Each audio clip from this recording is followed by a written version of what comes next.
So good evening, everyone. Thank you very much for coming to today's or this evening's program. We are delighted to be welcoming Kimberli Gant. Kimberli is the curator of modern and contemporary art at the Brooklyn Museum of Art. And she was previously the McKinnon Curator of Modern and Contemporary Art at the Chrysler Museum in Norfolk, Virginia. She's also worked as a Mellon Doctoral Fellow at the Newark Museum, just up the road from us, and as Director of Exhibitions at the Museum of Contemporary African Diasporan Art. So Kimberli has curated many exhibitions and gallery reinstallations, including Black Orpheus, Jacob Lawrence, and the Mbari Club from 2022, Journeys Across the Border, US and Mexico, 2021 to 22, and Tuan Andrew Nguyen, The Boat People from 2021, and many, many others. Kimberli received her PhD in art history from the University of Texas, Austin, and she holds both an MA and a BA in art history from Columbia University and Pitzer College. She's also published scholarly work in academic books such as Anywhere But Here, Black Intellectuals in the Atlantic World and Beyond. She's published in NKA, Journal of Contemporary African Art, Art Lies and African Arts, and has worked on exhibition catalogs for the Newark Museum, the Contemporary Austin, the Studio Museum of Harlem, the Museum of Contemporary African Diasporan Art, Paris Photo, and the Center for Contemporary Art, Lagos. So please join me in welcoming Kimberli to today's lecture.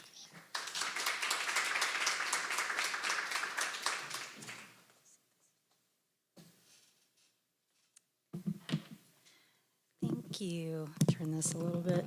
Okay, can we hear me? Okay, yes. When you're short, you have to adjust. So thank you everyone for coming, and I think we're streaming, so hello everyone in the interweb for coming this evening to hear me speak. So I just want to, this is okay in terms of people can see with the images, so great. So I'm excited to be talking. It's my first time at the Zimmerli at Rutgers, so it's wonderful to have been invited. Thank you, Donna, Maura, and Claire for just handling everything beautifully for the invitation. It's been absolutely thrilling getting to work with you, and because I have worked at Newark Museum, it's always great to get back to the New Jersey area and see what's going on here. So I'm going to, is kind of the title of my presentation kind of discusses museums are not neutral. I want to kind of acknowledge that this is not a hashtag or a title I came up with. I have borrowed it, and I want to acknowledge the curator, scholar, and activist, LaTanya Autry, who really came up with this platform. Thank you, yes, perfect, need to see. The museum's not neutral, it's a website, so I really encourage everyone to kind of take a second to read and look at that if you're not familiar with it, because she's been, since 2017, really thinking about how museums can be spaces that should be critiqued and challenged, how we can kind of make them more reflective of the world we live in, how we can kind of adapt and shift them. And so I really want to, kind of give her credit and acknowledgement for all the work that she has done on this.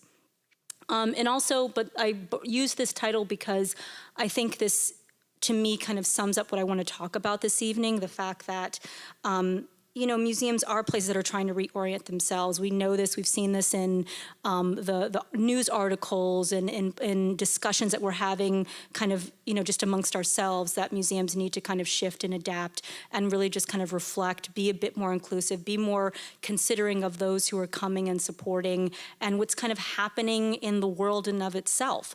So, and the fact that I think the museum staff are really shifting in their thinking and have been for several years now in terms of thinking that there isn't like an or how do we think about this institutional voice of the museum, and really is that benefiting or kind of really just erasing conversations and ideas and other forms and types of knowledge that we need to be considering as we're kind of thinking about exhibitions and collections and art practices. So, and also the fact that with this, I'm going to be speaking about what I've done at the Chrysler Museum, and I just want to say, like, I'm one person, and I think when we talk about inclusivity, we know that it is not a one person, one program, one idea type of situation. It has to flow through the entire institution, from the board and the directors throughout the entire staff, and also to the visitors and asking them, like, what do you need? What do you want to see from us? As much as we're saying we want to also support what's happening out in the community of itself. So otherwise, I think it becomes very reactive as opposed to proactive. So just want to put some caveats out there, so we kind of just have that. So I just want to begin by talking about, I'm going to spend a good majority of my time speaking about where I was. I know I'm at the Brooklyn Museum. I've been there for just over a year, so I'm still working on some things. I spent 5 years at the Chrysler Museum of Art, which is where I'm going to be discussing the reinstallation I did. That was the first major project I did at that museum. For those of you that don't know, the Chrysler Museum is located in Norfolk, Virginia, which is in the Hampton Roads area, Chesapeake Bay, pretty much like the bottom part of Virginia. So Virginia Beach, Hampton, Norfolk, Chesapeake, there's about 7 cities there together. And it recently celebrated its 50th anniversary of it being the Chrysler Museum. It was the Norfolk Museum for Arts and Sciences for 30 years prior to that. And it was, it's a mid-sized institution, about 35,000 objects, encyclopedic. And so when I joined, I'd come from New York, I'd been at Newark, I joined the Chrysler. It was a very different environment. And I wanted to make sure that when people came to the museum that they felt reflected in it, whether it was seeing what they could look like, whether it was seeing similarities in terms of interactions with people, whether it was reflective of their worldview. I wanted people to feel included. I also want people to be excited. I want people to be kind of, awestruck and just kind of coming like, oh, I want to come back. And so I had to really kind of think about what we could and couldn't do there. And so this is just a kind of quick interior shot of one of the gallery rooms here in our European galleries here. And so, when I think about my role really as a curator, I think about producing new scholarship, whether it's exhibitions, through the research that I'm doing, the acquisitions that I'm kind of collecting. And so, this is where I kind of really, started and what I was thinking. And so when I first joined, it really was a matter of just figuring out, what stories could we and could we not tell? What was in the collection? And it was a lot of analytics, just kind of starting there. The Modern Contemporary collection was the smallest of all the collections, a little over about 1,500 objects. And so I just was spending a lot of time figuring out what was the core of that collection. And just as another kind of bit of background, so the museum changed to the Chrysler, named after Walter P. Chrysler, Jr. So if you think about Chrysler cars. And so Chrysler, as a collector in and of himself, had several kind of core areas. Now, for Modern Contemporary, he'd lived in New York for a long time. And had a really strong relationships with the New York Arts League, Students' Arts League. So he had a lot of work that were artists from there. So we had Hans Hofmann, Rothko, Klein, Pollock, a lot of that mid-20th century abstract expressionist arts. And then, interestingly, kind of a strong area of like late 21st century. So he had strong kind of mid-20th century, some earlier, some 80s and 70s, not very much. And then from like the 90s forward, there was a lot more collecting that came in. And that was more from other predecessors before I got there. So it wasn't a collection where I think in a lot of museums you can do, a chronological examination. And I didn't want to do a chronological examination. The title of the reinstallation, Multiple Modernisms, is really kind of one of my ethoses as a curator. Excuse me.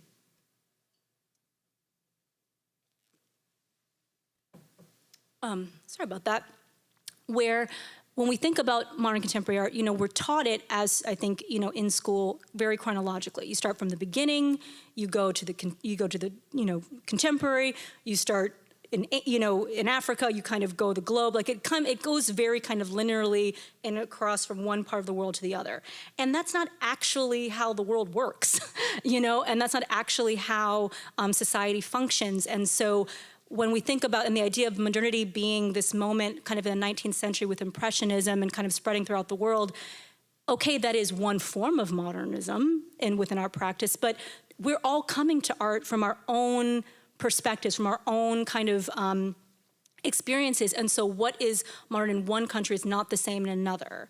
And so it needs to be acknowledged that there is no one history of art. There's no one history of modern contemporary art. And so that's why Multiple Modernisms was the title. It's like, we've got to break some of these ideas that it's one and done. It isn't. Art history does not just move linearly. It goes backwards, it goes forwards, it goes sideways. It's happening simultaneously. And we need to kind of think about how these relationships connected and engage. So that's where my head is at. You know, that's how I think of myself in terms of curating. So it's like, all right, how am I going to present this to other people? Now, I want to pause here and go back to this. So to understand how I think as a curator, I wanted to just stop for a second and talk about how I actually kind of got into art. And I tell this story because I have to give 100% credit to my parents because I hated going to museums, and they took me all the time. I went to art galleries, I went to art fairs, they took me and my sister to studios, so we were inundated with art and we lived with art. So for me, it was never a strange thing. I lived with images of Black people in my home. And it was something that I just automatically assumed like, oh, doesn't everyone live like this? Shockingly, no. And, but I show this because for two reasons. One is the fact that I not only lived with it, so it got really inundated with me and my parents taking me. So when I went to college and said, hey, Mom and Dad, even though I've told you all this times that I didn't like art, I'm going to be an art history major. And they were not happy. They're like, wait, but you hate it. I was like, no, I love it. Thanks so much. So that was a fun little intervention there. But also the fact that art and how we live with it doesn't necessarily have to be as precious as I think we assume it has to be. I grew up with this painting, with the poster of this quilt by Faith Ringgold in our house. So this was how I got introduced to Faith Ringgold as a child. And growing up, I knew who Faith Ringgold was before I knew who Picasso was. So again, it's the way in which, you know, we look at the textbooks and we see the same names again and again, and those that's slowly changing, but we're all going to come to, when we come to a museum, from all the background that we've already had. So how do we kind of take that knowledge and get people to feel, okay, that's fine. You don't need your own PhD, or you don't need to know all the same names to come into a museum and have a connection to the work that is on view. And let me introduce you to more people than what you may already have known. So grow up with this poster of the quilt, of the church picnics quilt story by Faith Ringgold, and then, no worries, and then years later, I finally get to actually see the original quilt at the High Museum in person. And I remember immediately like taking a picture, texting mom, I was like, Mom, I finally saw it, oh my God. And I just had this beautiful kind of 360 moment where, you know, I'm working as a curator, I'm traveling, seeing art, and I'm seeing the very thing that almost kind of subconsciously started who I am. And so I just like to give this story as a way to kind of say that we can all come to creativity and thinking about art in our own journeys, in our own way. And that's how I kind of really started to think about it. So now going back to the reinstallation. So let me kind of actually go here. So the way I kind of organized the show, because the collection was very uneven in what we had, I organized it thematically. And I wanted to organize it in ways that everyone could actually, you know, could have a connection to. So we had sculpted figures, the gesture, invoking geometry, refined dynamism, layered perspectives, hyperreality, and art and technology. So again, it was a way, because the Chrysler had a lot of school groups that came through. We had a lot of visitors that this was their first connection to art museums, or maybe they had been there for, you know, coming for years. But I wanted to be able to have anyone come in and feel like, okay, I can connect with something there, and I don't have to have gone through all, you know, kind of had a PhD to understand it.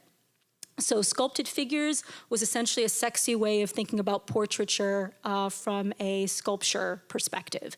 The Chrysler has a large amount of beautiful painted portraits in its American and European galleries. I was like, great, that's wonderful. We had some incredible sculptures that hadn't been on view in a very long time or been recently acquired. So this gorgeous piece by Elizabeth Catlett, Ife, that we have on, that's pretty much on view regularly. Saya Wolfach, which had been a recent acquisition, and Kim Kiever on the side. And what I tried to do throughout the entire galleries was introduce you to names that you expected to see, that we're used to seeing, names that you didn't know, and especially those of artists who had connections to Hampton Roads, because again, I also wanted our visitors, who most of them are from there, they may not be moving elsewhere, to also see that you didn't have to move to New York, Los Angeles, bigger city to also develop your own art practice, and that with the different universities there, such as Hampton University, Norfolk State, Old Dominion, there were strong arts connections and practices already existing where they were. You had VCU in Richmond, only a couple hours away. So there was a wonderful kind of art scene kind of in that region, and we again needed to acknowledge those artists who were kind of creating their practices there and developing their systems there as well. So then we move, so I did a juxtaposition in the gallery space where this was evoking geometry, and where the Larry Poons is in the far bottom was actually the gesture. And again, that's speaking to how I wanted to kind of complicate the idea of the history of art, where because the collection had strong mid-20th century American, New York specifically artists, I wanted to discuss the idea of, we had strong works in abstraction, but also hard edge abstraction and more gestural abstraction. And a lot of these artists were all happening in terms of what we collected was between 50s and 60s. So I wanted to kind of also show visitors, hey, you can also have very different art practices happening at the same time in the same city with the same type of idea, but doing very radically different things. And so it gave another way for people to also think about, okay, well, we read about gestural abstraction, we read about hard edge abstraction, but we don't realize that they were also happening both in New York as well as in California. And so it's not happening in just any one place at any one time, and it's not a linear relationship. It's some kind of a simultaneous one that was connected with each other. Here are again some more works that were happening in the gestural area. Again, we have our Jackson Pollock here from his Black period, which is not it's a very different one. Chrysler was very interesting in that he collected a lot of the names that you would expect him to, but he liked to collect bodies of work by those artists that were slightly unexpected. So we really tried to play with that.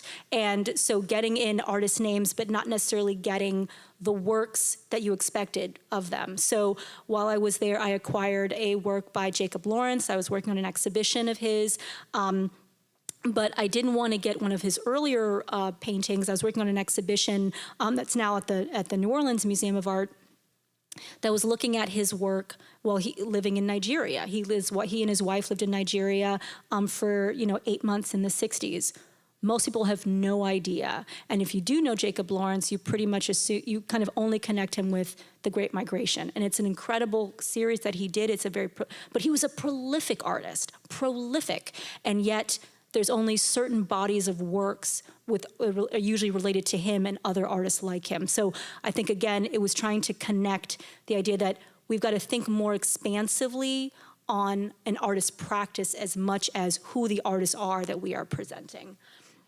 So next to that, we had Anne Cole Thomas, who was she was a student at the Art Students League. She actually worked with Rufino Tamayo. She was a student of his. She had gallery representation in the mid-60s, had a couple shows at the Whitney, but now, but then her career didn't really take off, and so her name is really not known anymore. So it was, again, trying to remind ourselves that though we think about certain artists within the canon of art history, there were so many more artists who were within the sphere, that were working with them, that knew, but for whatever reason, perhaps their career didn't take off, luck, different galleries, whatnot, they're now not the ones that we see in Jansen. But their works are really, really incredible. So including him, I also had in there is where Taro Yakamoto, who was work is next to that. He was a part of the Art Students League and taught a lot of the students that were working with Hans Hofmann in Provincetown. So it really just, I think, added a lot more expansiveness to the story. Refined Dynamism was my attempt to try to do a presentation on minimalism. The Chrysler collection doesn't really have a lot of minimalist works, but it was, most of the collection is very vibrantly colored. It's like a beautiful kind of, sea of things like this. So minimalism to me was trying to present more of a kind of monochromatic presentation of works. We had this beautiful piece of the Chesapeake Bay by Maya Lin in the collection, a beautiful piece. Jules Olitsky, Nancy Camden Witt, Morris Lewis was also in that space. So again, it was bringing a lot of different names and just relationships that I think our visitors hadn't seen before. Layered perspectives, again, just speaking about the way in which art and social engagement, social history connect with each other. You can think about, ideas such as identity politics, and our John Quick to See Smith piece, which is one of the first museums to collect a monumental piece by her. So thrilled to have that in the collection. Beverly Buchanan here, and then Sonia Clark as well. And again, it was I think, just a wonderful conversation where our visitors are really thinking about how art and social justice don't have to be disconnected. And also not beyond just this section, but in other parts of the gallery, trying to have interventions with that and making conversations where artists are talking about how their work, even as abstraction, was a form of kind of commentary about how they were thinking about art at that time. And just trying to really break out these different kind of constructs that we think about in regards to how art and history are supposed to connect, and that it's really about thinking about society and change in what these artists were doing. And then finally, we had the hyperreality. Again, with the collection, a lot of it is abstract. And so I was really thinking about what other ways we could think about the idea of realism. And so, photorealism, and we also, with the art and technology, we had like hyperrealism in the digital and video. So, and another thing, with that particular piece by David Rosen, which is the video piece, that was one of the most best piece that we had in the show, because so many kids enjoyed it. It was like you had this video screen and they would see themselves, but it was like pixelated. So every day you would see these kids just kind of like dancing and moving and engaging. And it was wonderful just to see that in the galleries, because we take art so seriously, and we should. Artists put a lot of great effort and energy and thought into what they create, but sometimes we need to remember that it can also be joyous and fun, and that we can just smile with it and connect with it on a much simpler level, and just remind ourselves that it's exciting just that way. So I was really, really proud of that moment.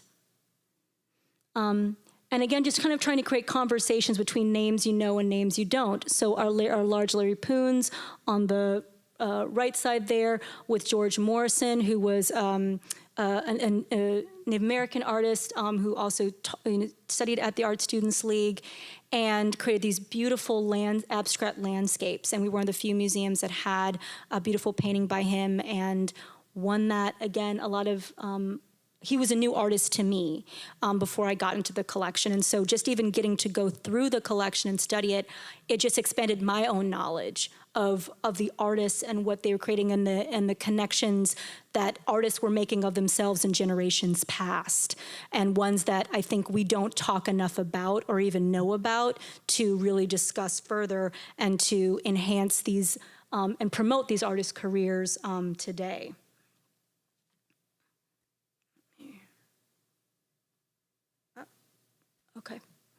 And so that was kind of what I was, so that was what I was doing in the modern contemporary.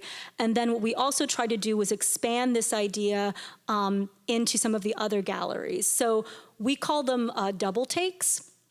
Not specifically here, but what we would often do is what we call them started activations and call them double takes, which I think a lot of museums are doing now, where and we can see them upstairs in the Zimmerli's collection, where you're connecting the historical and the contemporary across, a specific theme or an idea to really show that artists are really seeing, thinking about similar ideas over time and kind of trying to expand that or challenge it or just reconceptualize it.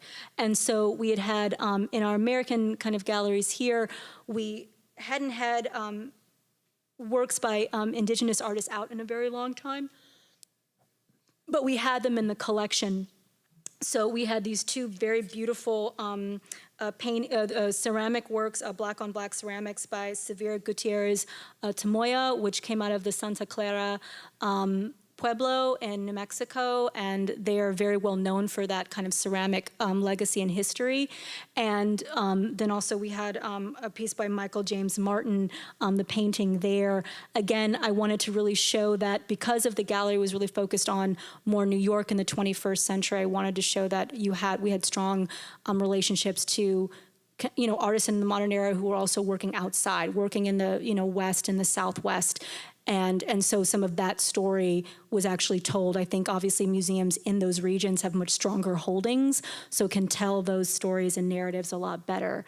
But it does at least give a nod to stories that should be more connected and hopefully acquisitions that could potentially happen further into the collection.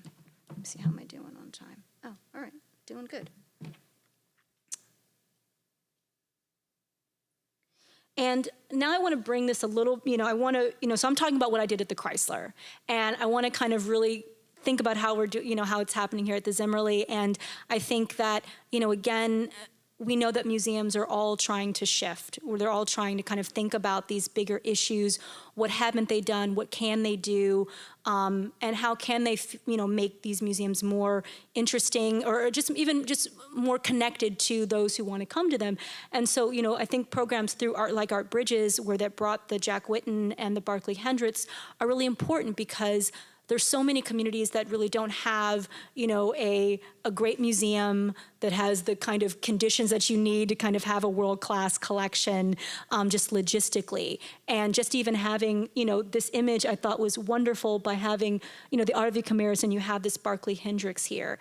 And again, just even connecting the idea that this is American art as much as a painting of George Washington, as much as a painting of a landscape, that these are all a part of what makes the United States the complicated, controversial, diverse, complex space that we all live in. And so that in having these different conversations about the art of the Americas or art of the United States, that we can actually try to be a bit more cognizant of what we're saying American art is, what American art can be, and how can we rethink about it? Just even I think in the title, Art of the Americas, bringing in that history, because I think, we all know that the idea of American art really should be thinking about Canada, Central America, South America, Mexico. That's all part of the Americas. So how do we even just think about language as another form of ways in which we have to adapt and shift our thinking, as much as just what we see, but how we talk about it?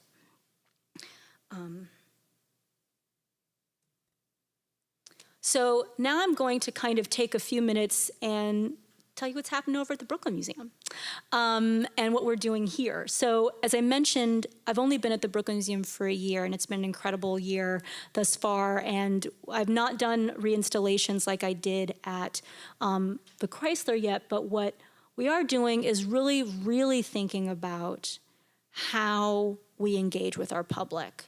And that is something that I've learned very quickly is an ethos that spreads throughout everything that we do.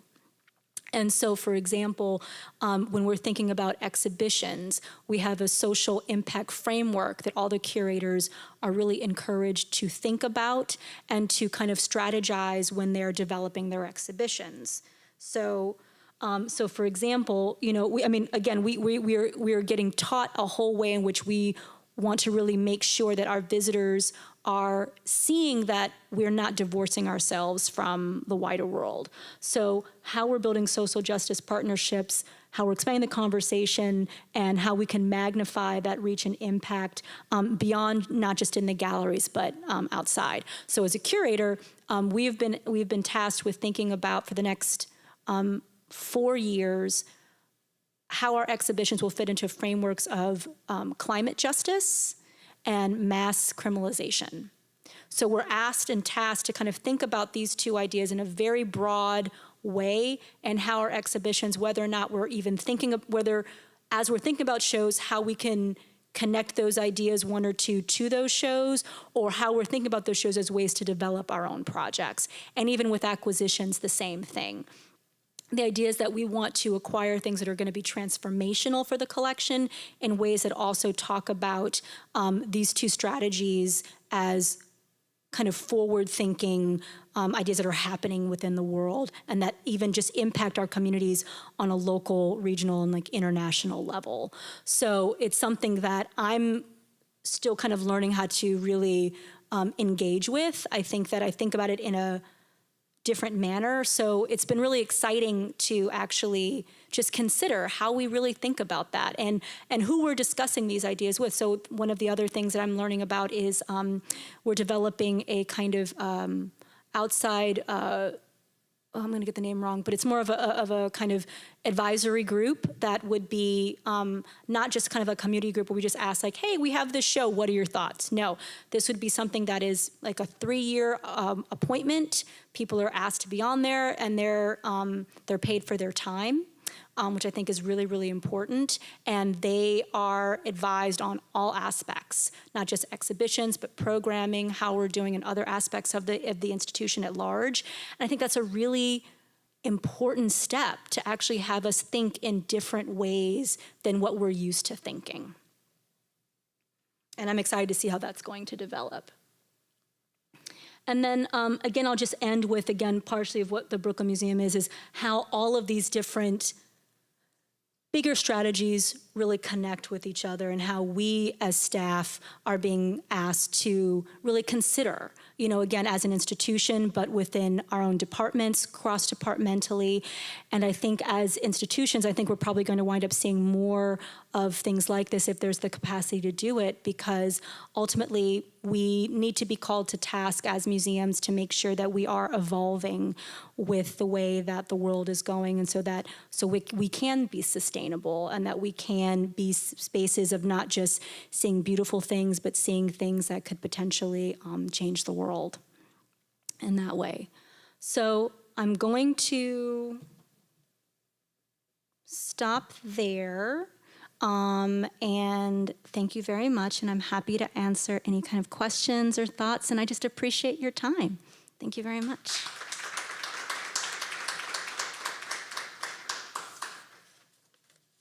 Make sure I got everything.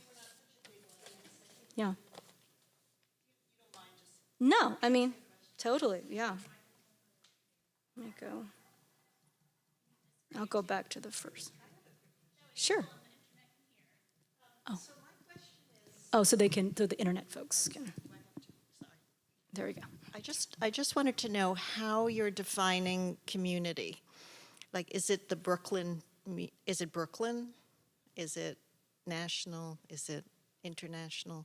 Because that's something that we wrestle with all the time. And we have the university community, we have the local community, we have the state community, so it's a complicated question, I think, right? It is. And I think for Brooklyn, I think the community is the local community first. It is, not only the people that work there, but the people that come.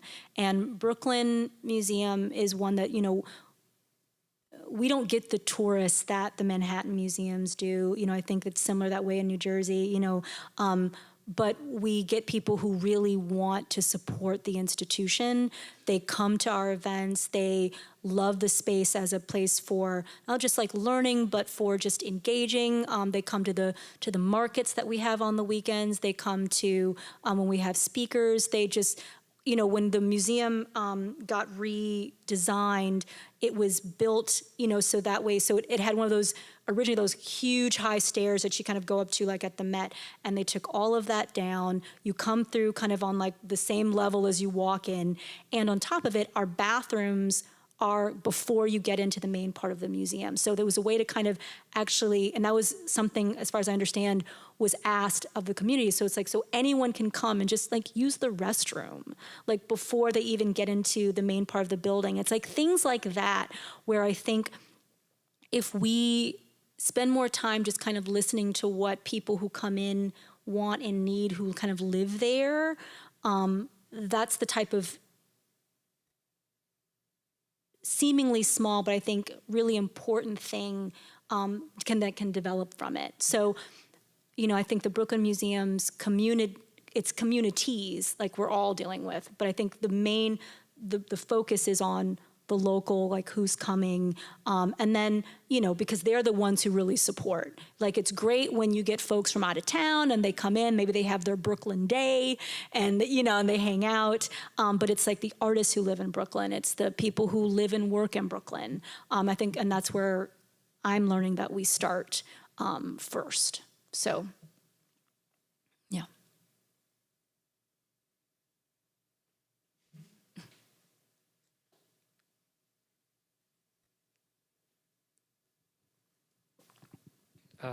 Thank you for that. I guess that's sort of a follow-up question. I'm wondering if you could talk about the ways that, considering your community, you then approach the didactics and interpretation within the museum. So not just who is coming, but how are you talking to them? Yeah. And similarly listening. So I will honestly say that at Brooklyn, I'm still learning that. And that's simply just because I'm still developing my projects. So what I say in terms of interpretation is,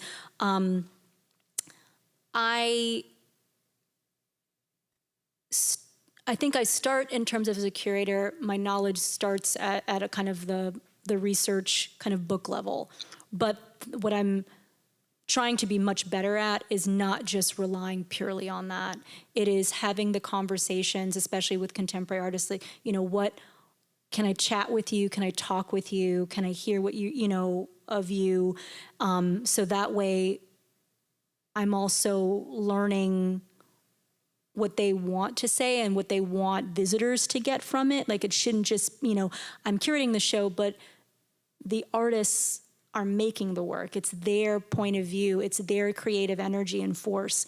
And so their voice needs to be as front and center as mine is, whether that is, something as simple as a quote, like we have, on the walls, whether it is video, being interviewed with them, whether it's a combination, whether it's two different types of labels, I think it depends on the project. There's no one size fits all, because at the end of the day, I want to make sure that the artist is happy with what is produced.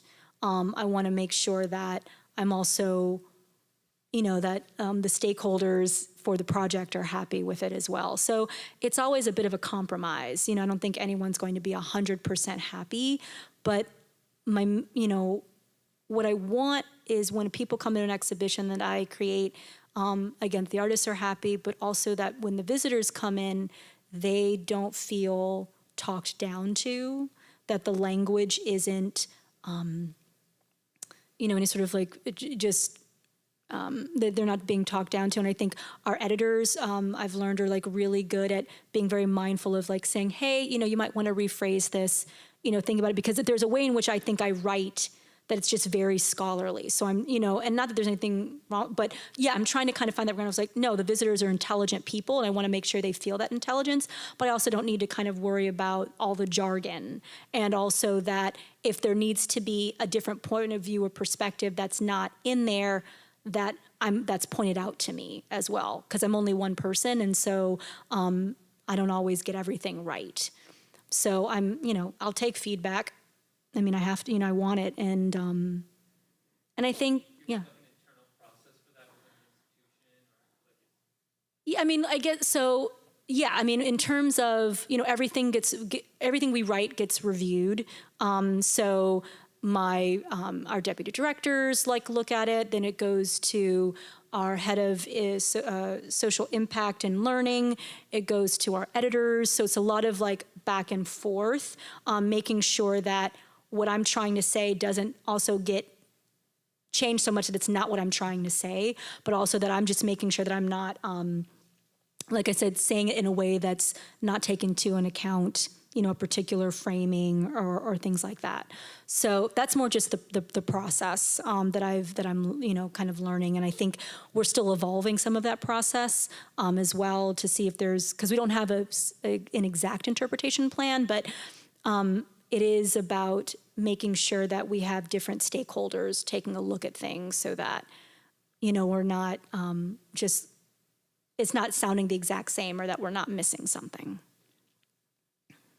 Yeah. No, if you want to follow, did you want to follow up with that? Yeah. Yeah, just kind of sort of out of curiosity from that, given the focus of this talk is museums are not neutral. Mm-hmm. Would you ever be open to including a non-museum voice in that review process as well? Sort of thinking through the bias that the institution itself has in portraying a certain narrative? I think we would. I think it's more a matter of actually doing it or figuring out how to do that in the process. So I think what's nice about having at least 4 or 5 other people looking at it is that even though we do work in the museum, we each have kind of our different sides of biases. And so we have, and in our editors, they're really thinking about trying to think about biases of language, which was not something I automatically thought of when I'm writing. So they will point out things to me. And I think as the process for interpretation evolves, something like that would happen. It's just a matter of, thinking about who might do that, who would be that outside voice, and for what's the purpose, and making sure that it's, again, not something where, what I also want to be careful on is making sure that we're not using people's labor without them being properly recognized for it, and that it's not just, again, kind of the person of the community who we think might catch something. That's not going to really help. It's more a matter of what are we not seeing? What are we not saying the right way? So then we don't have to go to a person or a group to kind of say oh, make sure you look at our label. I'd rather, again, like I said with this advisory group, talk about the bigger conversations and such that, okay, how does language fit into that? So it becomes a more top-level conversation, and language is a part of that, as opposed to, oh, please think about this writing of a tombstone or a label chat. Yes. I think sort of following on from that is, how do you know you've been successful? What kind of feedback do you get when you have an exhibit that stands, how many visitors and look at art, feel about the art, and what is the goal? Is the goal to get people and groups that might be regular goers anyway to rethink art and art history, or is it to reach out, or both, to reach out to groups and who might not be regular museum goers and say, that's because these exhibits might not have spoken to you about anything in your experience, and now we're trying to do that. And are both those things something that you're working with, and how do you know that this exhibit has done what you're hoping it does? Right. So I was asked about how do we know what our goals for success are. And I think, again, it goes to, sadly, it depends on the project. So I know for me, I want people to come back because they're excited about a project that I'm working on. And then I also want folks to be excited even if they've never come to a museum before. Now, not every show is going to do both of those things. And for every show that we do, we as the curator, the curatorial team is asked to put together kind of, goals, and not just in the curatorial framework, but also across the institution. So what are the overarching goals for this project, whether it's, some might actually be financial and attendance, some might be, this is what I want people to take away. We, want a certain amount of, kind of different programming. So each department kind of has these goals that we're trying to reach.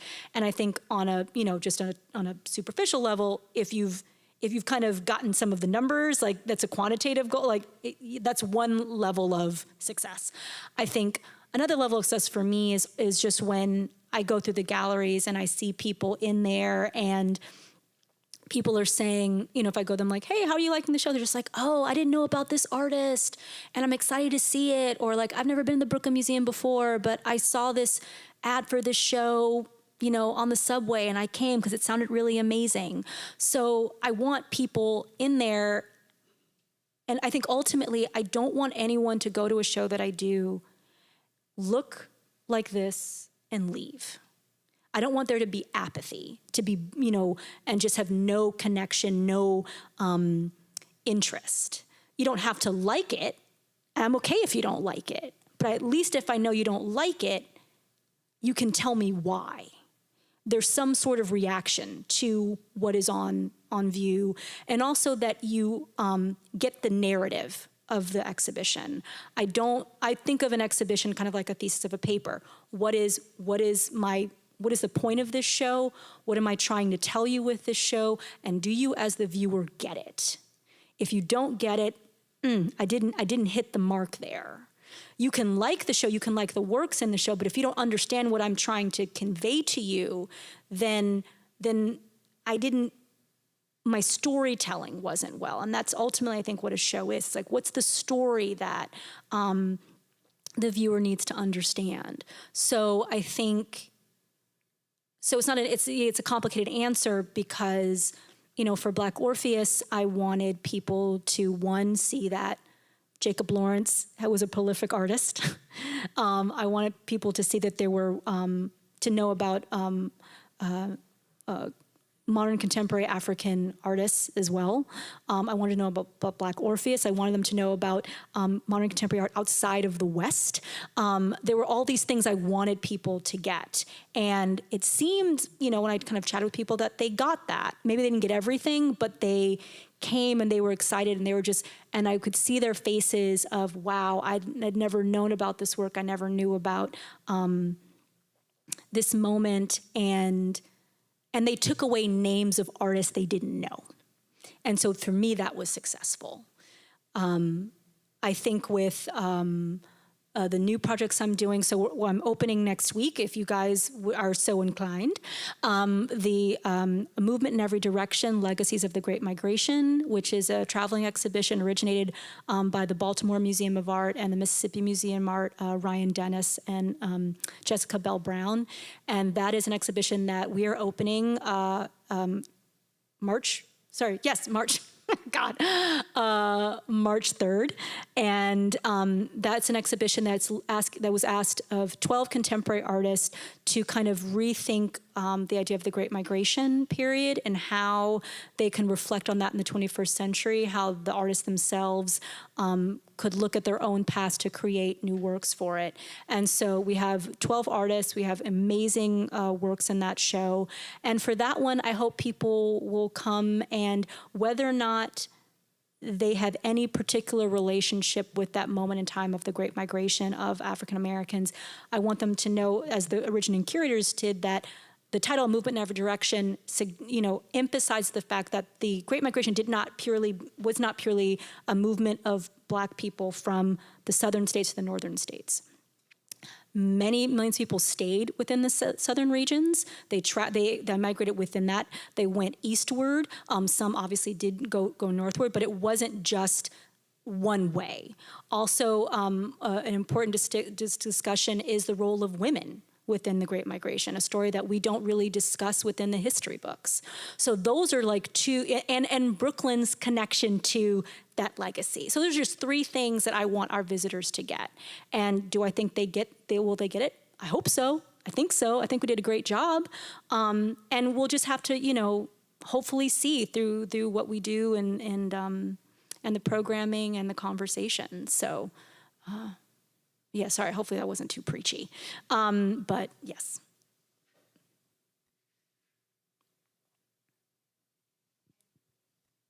Thank you. This is a question that Maura just sent to me. Oh, yay. Hey, So, Maura.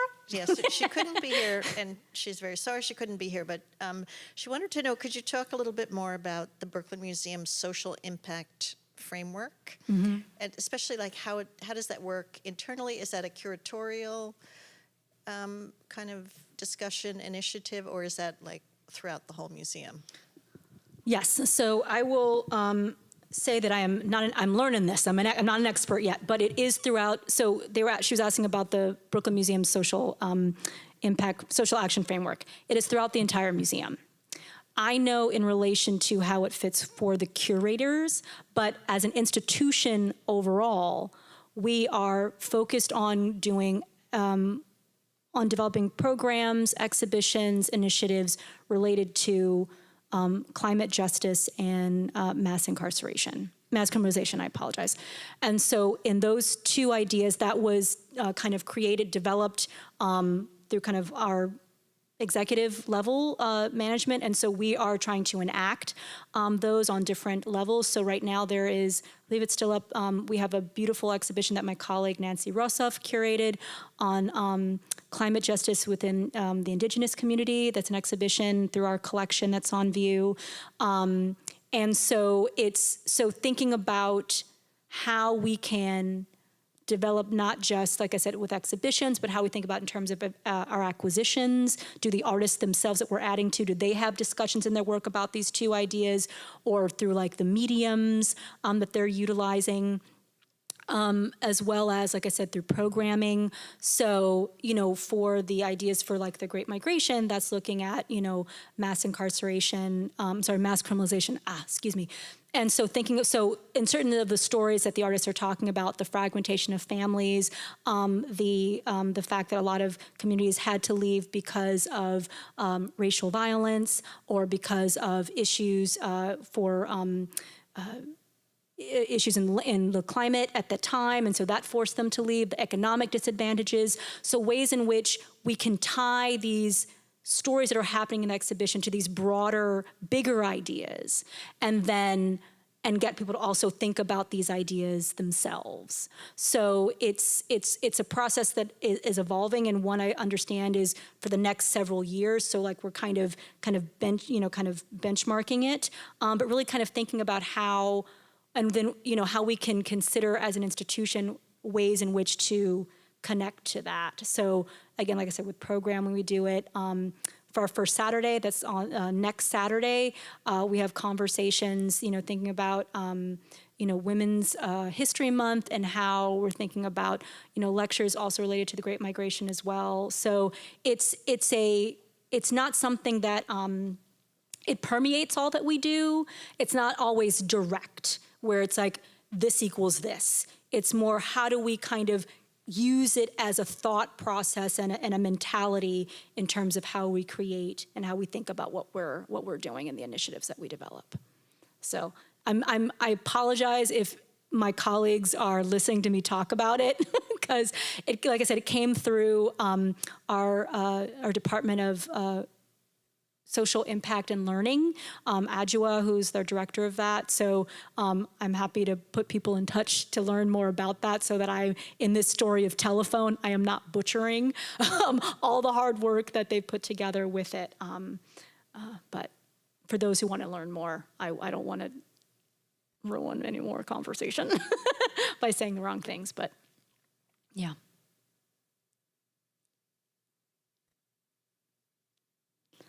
Well, I just want to thank everyone for coming this evening, both out in the interweb and those here. I'm happy to just kind of chat.